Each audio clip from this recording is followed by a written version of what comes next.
been a Muslim? 5 months inshallah. 5 months? Abu Bakr Siddiq radiallahu anhu, he called people to Islam with La ilaha illallah. Just La ilaha illallah, that's all he had. So I can do the same inshallah. There is no God but Allah, and Muhammad sallallahu alaihi wasallam was his messenger. How are you feeling now, being a Muslim for 5 months? This is the best thing I ever did, man. Being honest, the best thing, honestly. What attracted you to the Muslim faith? It was science. Science was what made me really revert to Islam because, in my opinion, God is unfathomable. Therefore, He has to give me something unfathomable to believe in Him. When I read about the verses in the Quran in the production of the womb, I knew then it was the truth because 1400 years ago He knew stuff that we only know because we have the microscopes. And for Him to know that, only the Creator could know that. So therefore I knew it's the truth. And if anyone's thinking of Islam, accept it, man, because there's something changes in your heart, your life becomes better for you. It really does. The arrival of faith, as it of Iman, can't beat it, man. Nothing sweeter in this world. Did it go down with your family?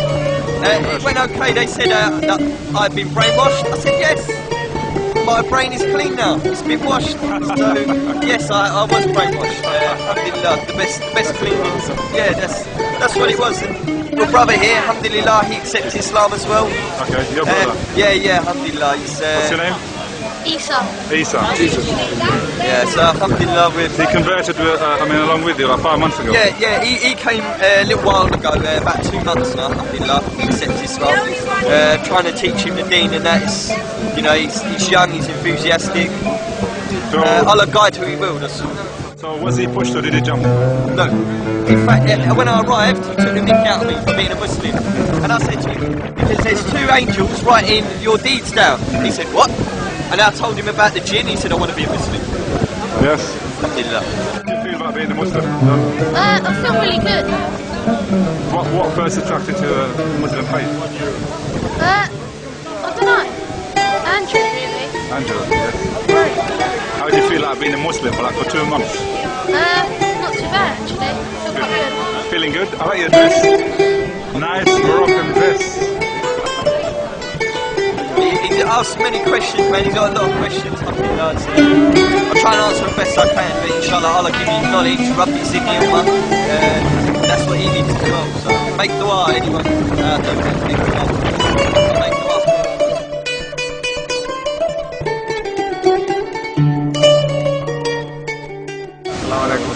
What's your name? Fadi.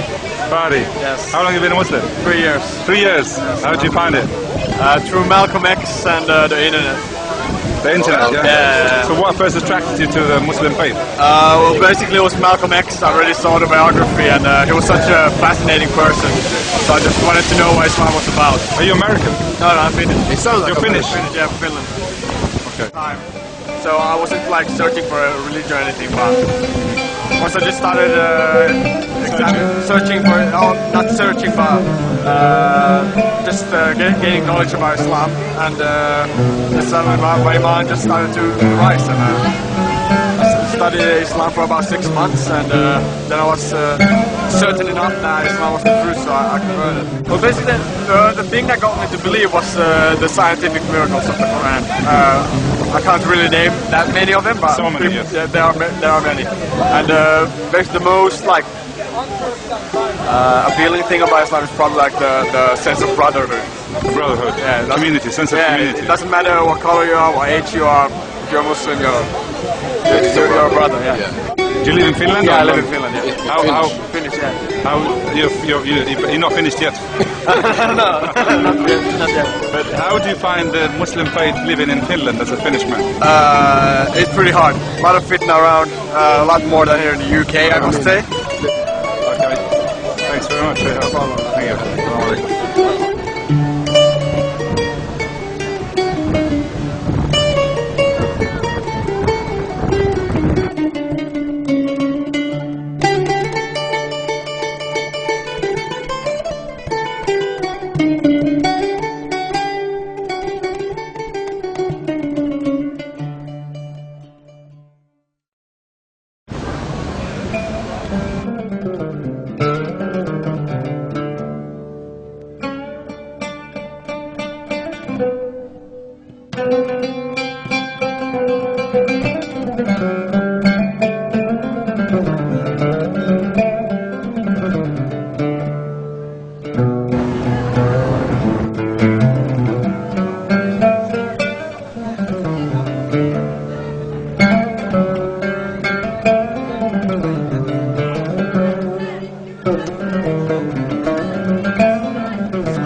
honey is not made by bees. Yeah? Who made this honey? Allah made this honey, and He says it's delicious. So it's delicious. What do you want? It's very simple, man. Allahu Akbar, I want paradise, inshallah. Al-Firdaus. Bakr, there's two narrations. Or Abu Bakr Siddiq radiallahu anhu. He came in and he saw the Prophet sallallahu alaihi wasallam lying on the floor. And the Prophet got up and he had markings all down his face, all down his body. From the floor he slept on a rope carpet. And he got up and said, I've seen kings sleeping on beds of gold and feather beds. And you are the Prophet of Allah, meaning you're sleeping on a rope bed. He says, yes, they do. But our reward is in the next life. Now compare that tea break, this life, 8 years to eternity. It's a photograph.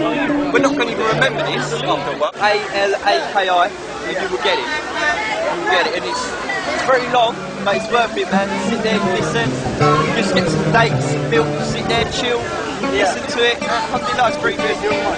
Yes. Yeah, I'm going to I'm not heard any stuff.